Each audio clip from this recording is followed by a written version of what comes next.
Hey everyone, Make Mine Marvel here with a review of the Sideshow Namor Sub-Mariner comiquette. This is a 1/4 scale statue. It's fully sculpted.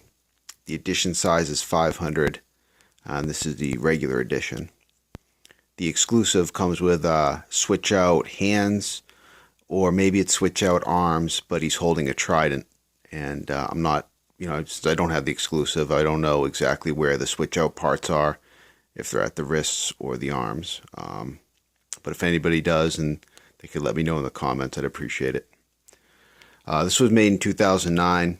It's an older piece, but I just got it recently. Picked it up less than retail from a local seller. Saw it on eBay, and I picked it up. Real happy with the transaction. The box is extremely simple. That's the only picture on the box. The rest of it is all black, all the back and the sides and the top and everything. It's probably one of Sideshow's more plain boxes they've done. So let's get into some detail about this guy. Start off right away with, one of the biggest thing I noticed right away is how light this statue is. It's easily my lightest 1/4 scale statue, and it's probably lighter than a lot of 1/5 scale statues I have. He really doesn't weigh much of anything.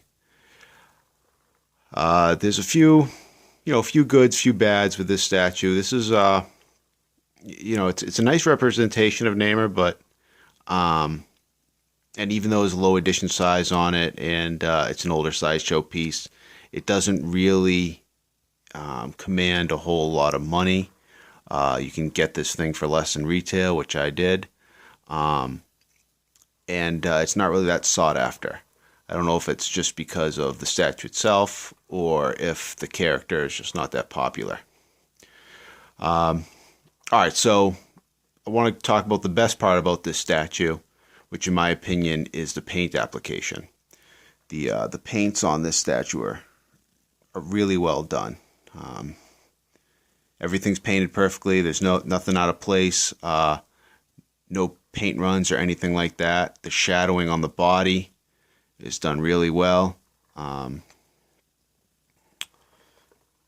can see there in the chest, between the muscles, how well the shading's done. It's a good flesh tone color. The gold on his wristbands there, it's well done. It looks, pitted and old. The green on the trunks with the black shading, again, really nice. And then the paint app on the base itself is really beautiful.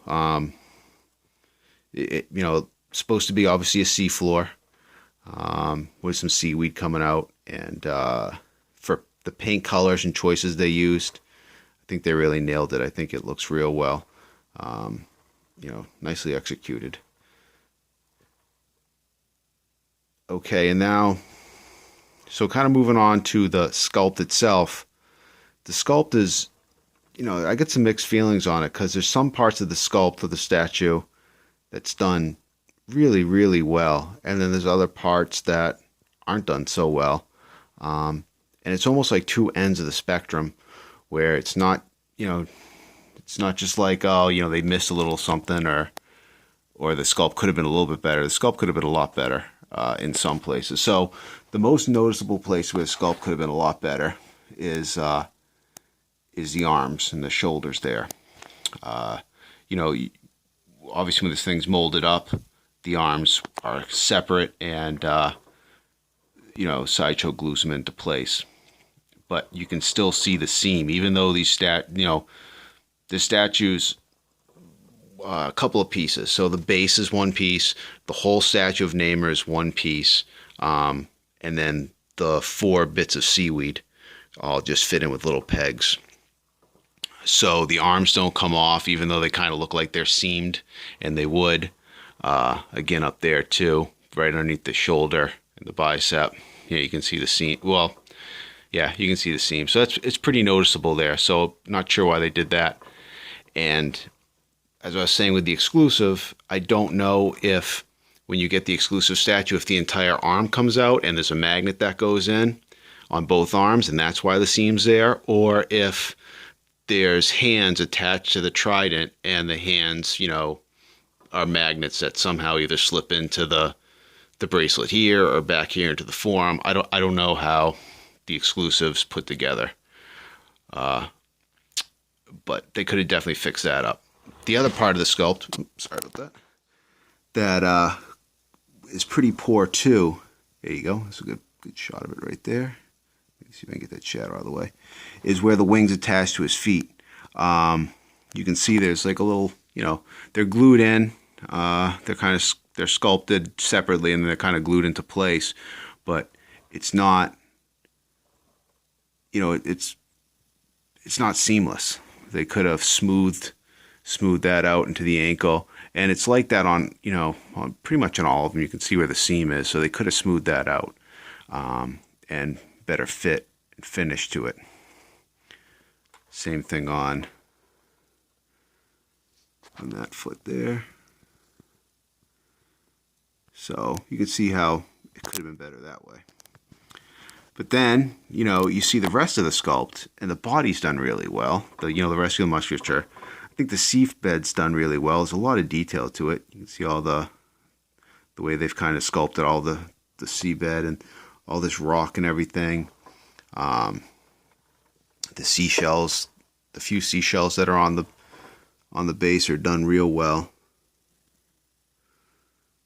You can see how well they sculpted his toes and the hands, and they got like great, you know, nice wrinkles in the skin where his pores are. The face is sculpted really well. So it's just, I don't know, it's like hit and miss in certain places and certain aspects of the statue, which is really, it's really a shame, because this statue is only a few flaws away from being a, you know, really, really nice statue, but it's just not going to be there because of those flaws.